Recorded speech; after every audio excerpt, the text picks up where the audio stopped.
Hello and welcome to this inaugural episode of Harry's Fragrance Counter. Folks, I gotta be honest with you. When I first announced to my inner circle, that I was starting this endeavor, embarking on this journey, of starting a channel around fragrance of all things, people said, "Oh, Harry, I'm so excited for you." And you know what, folks? I'm excited for you, all right? You know why? When I think about the journey you are all about to embark on under my olfactive tutelage, I get chills. I'm so excited for you. It's not every day that you just accidentally stumble on something that's so fundamentally good for you, but this is one of those things because you are about to learn another dimension of how to express yourself. You know, for millennia, fragrance, perfumery, incense, body oils, essential oils, what have you, have remained manners of expressing yourself, you express yourself through a lot of visual cues, what you wear, the jewelry, the way you do your hair, whatever. But those are all visual cues. That's just one way to express yourself. And what I found and why I'm so passionate about fragrance and perfumery is that it's a way to express yourself that kind of fills in the missing gap. So the visual representation of yourself to the world is 75% of someone's impression of you. But if we're not sure what we should think of you from what we see, what we smell about you, if even only on a subconscious level fills in that missing gap, all right? And that's why this is so critical that you get this right for whatever you want to do, whether it is attraction, seduction, job interview, I don't care. Going to the beach. It's just the way perfumery works to your advantage or against you, because that definitely happens. People smelling a little funky, okay? It's so important that you get this right, all right? And I'm going to help you. I'm so excited for this. So, a ground rule to be set for this channel, just because it comes up a lot in the world of fragrance, is are you going to review fragrances only for men? Or are you going to review fragrances also for women? And here's what I have to say about that. There's truly no such thing as fragrances for men and fragrances for women. That's a modern marketing tactic, okay? Truly, because think about it. A fragrance is a fragrance, all right? The earliest fragrances, we're going to learn a little history, okay? This is the olfactive tutelage I was talking about, all right? We're all floral fragrances, i.e. fragrances we would probably associate with the feminine, okay? It was typically like violet water they were wearing in old France. And even before that, a lot of ancient cultures. Just think about it. If you are, a caveman walking through the woods or wherever, you'd just be picking up a flower. Oh, it smells good. And you just know things smell good or they smell bad. You wouldn't really necessarily think of it as masculine or feminine. So that's kind of my philosophy on that. And truth be told, if you know the industry, more and more fragrances are actually coming out as unisex. Especially for women, it's marketed, it's becoming more and more attractive or alluring to wear a more unisex smelling fragrance. And I think the men are getting to that as well. So that's my bit on that. Right now, having said that, all right, I can already hear people saying, but.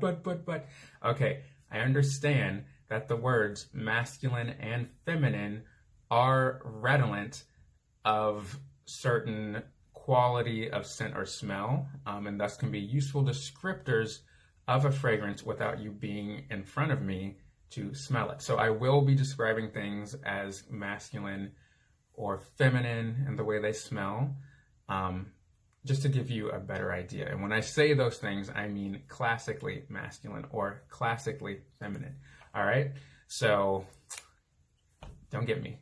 So without further ado, I think it's time we go ahead and introduce the fragrance that's going to have the honor of being my pilot episode review. And it will be none other than Bleu de Chanel. All right, so Bleu de Chanel is a woody aromatic fragrance that is marketed to men that was actually released in 2010 and conceived by a nose, also known as a perfumer, Mr. Jacques Polge. All right. So when we get to Bleu de Chanel, it's when we speak of Bleu de Chanel, it is a very modern fragrance in the grand scheme of things. This is a fragrance that came along in my life at a very special time when I needed a new fragrance that was going to be my signature fragrance. And I wanted something that was similar to something I was wearing already. And so, you know, when I was deciding which fragrance am I going to do for the pilot or which one am I going to review, it was a no-brainer. All right, Bleu de Chanel. I can't say enough good things about this one. Before I really go in depth about what I think about the fragrance and what others have said about the fragrance, I am going to break this down for you. All right, so kicking things off with the top notes of this fragrance. The elegant Bleu de Chanel opens with a piquant, zesty, citric, grapefruit, lemon, mint, and pink pepper. All right. And yeah, from the moment you open the nozzle, the grapefruit and the lemon accost your nose, okay? In a good way, though. I think when we think of lemon and grapefruit, we tend to think of it, you know, smelling kind of like cleaning supplies, like Pine Sol, but you don't really get that because this fragrance is very, very well blended. But at the opening, you get that really fresh, invigorating grapefruit, lemon, further fortified by the freshness of mint and kind of, you know, the spicy, you know, piquantness that I just spoke of, by the pink pepper, the peppery notes. But the peppery notes are just there, just kind of, you know, gently tickle at your olfactive glands in your nose, okay? And so coming in strong with the middle notes, okay, that's the body of the fragrance, are going to be the ginger, nutmeg, jasmine, and ISO-E Super. So ISO-E Super is this mysterious synthetic note that is vaguely familiar of like a woody amber or musk, all right?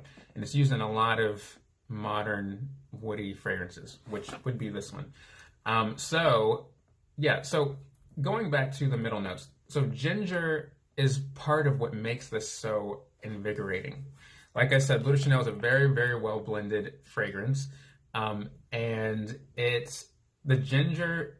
When you have the grapefruit, lemon, and mint opening, all right, and you have ginger on the dry down, that's just like, it's like the first day of spring. It's this is almost has like a medicinal, and I shouldn't say that. It's not, it doesn't smell like Robitussin, okay? It's, when I say medicinal, and I think there's a better way of saying it, I just think it smells rejuvenating and enlivening. It's like the first day of spring, okay? You get that with the citric notes, with the mint, and the ginger just kind of like seals the deal because ginger is very restorative, it's very healing, okay? So this is a very, very fresh smelling fragrance. But then you have the nutmeg, and then you have the ISO-E Super that kind of are adding in that's when you started to get, you know, the first hint, you know, through the midway through the fragrance, because that's when you encounter the middle notes. That, you know, it's not all about freshness, you know, it's rooted in the more woody notes, okay? The more mature woody notes. All right, and then that leads us to our next and final portion of the body of this fragrance, and that is the base notes. The base notes are going to be incense, vetiver, cedar, sandalwood, patchouli, labdanum, and white musk. Phew, that is a formidable group, but also somewhat expected group of base notes. It's especially in men's fragrances or fragrances marketed to men.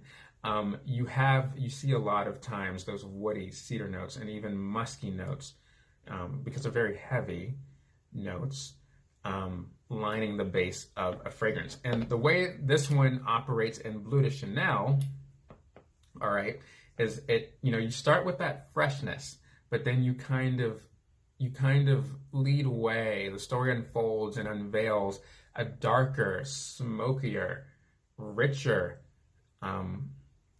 more sophisticated, aged, seasoned whatever other adjectives you want to think of. Unpack your adjectives. Unpack your synonyms. Scent. All these notes work together to create this dichotomy of young and old, fresh and new, but learned and seasoned. All right, and that's very tough to do with fragrance, and somehow this achieves it. Bleu de Chanel achieves it. All right, so moving on. As far as what I think about this fragrance, I think I pretty much told you when I went over the notes that I think that pretty much encapsulates my feelings for this fragrance. This fragrance, as the name would portend, as a name lets on, Bleu de Chanel. It's a very blue, meaning a very aquatic, meaning a very fresh fragrance.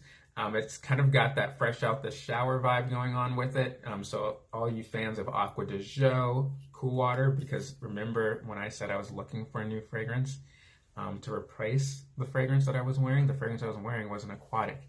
All right, it was Cool Water by David Off. This is a really good fragrance for you if that's your class of scents, like it is my class of scents. I'm a very aquatic man, and so this is a very nice, modern, sophisticated aquatic. Can't say enough good things about it. Really just can't say enough good things about it. And when we want to get to the kind of person, like the persona behind this fragrance, you know, the image that's painted in my mind, for whatever reason, it comes to mind when I think of this fragrance. Yeah, you know, I see, you know, a guy who wears dark blue, muted tones, maybe because it's called Bleu de Chanel. Yeah, a dark blue blazer that's about the tone of this bottle. Very handsome bottle, by the way. Very handsome travel spray as well, by the way. But yeah, wears these kind of tones. Like the fragrance itself, he is fresh, but seasoned. He is novel, but not naive. See? Balances the duality very, very well of young and old.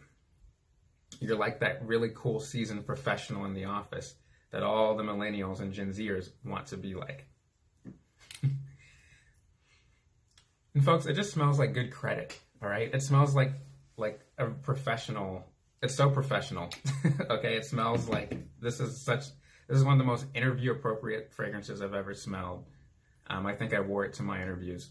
It's good for a cocktail, interviews to cocktails, even a wedding. So it's pretty versatile. So it's not something I guess you would wear to the beach necessarily, or to something that's super casual, because it is so elegant. But yeah. And so the official Harry's Fragrance Counter review for Bleu de Chanel, the verdict is 4 out of 5 stars. But hey, folks, don't take my word for it. Here's what some users on Fragrantica, the leading webpage that's kind of like the Wikipedia of perfumery, had to say about Bleu de Chanel. Salty Chip Dust says, "This is my summer bleu. I really love the fresh, uplifting scent of this fragrance." Me too, my man. I own all 3 versions, and I have to admit the Parfum is my favorite, but this will always be in my collection. The price is the lowest in the line, and definitely one not to sleep on, even in 2021. So you see, it's quite relevant. Even though it came out in 2010, it's still just as a force to be reckoned with. User Nikki Bobby 77 says, "I'm a lady, and I want this one for myself." Oh, see what I said? See, unisex. I love it. Got to get my coins up though. User Persian 206 says, "The one that started the blue wave. Youthful scent with great performance. King Blue." User Johnzy12 says, "Smells like expensive fabric softener. Wow. Oh, wow. Clean and fresh. Lasts about 6 hours on me, which is good for what it is." And yes, this is a very well-performing long-lasting fragrance, and that matters in perfumery, as you will learn the more you watch my channel.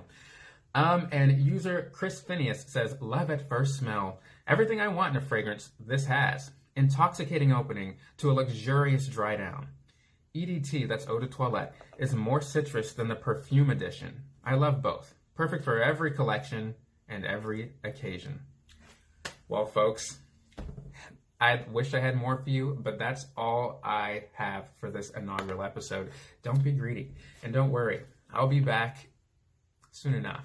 And so, for your own sake and those all around you, keep smelling good.